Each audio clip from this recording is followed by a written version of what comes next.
أعوذ بالله من الشيطان الرجيم. بسم الله الرحمن الرحيم.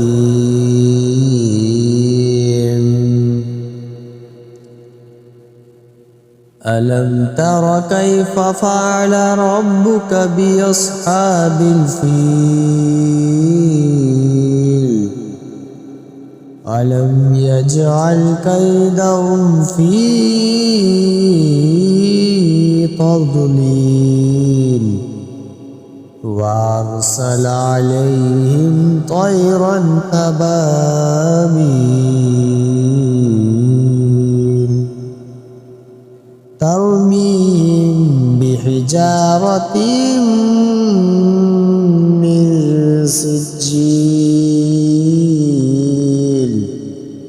فجعلهم كعصف مأكول.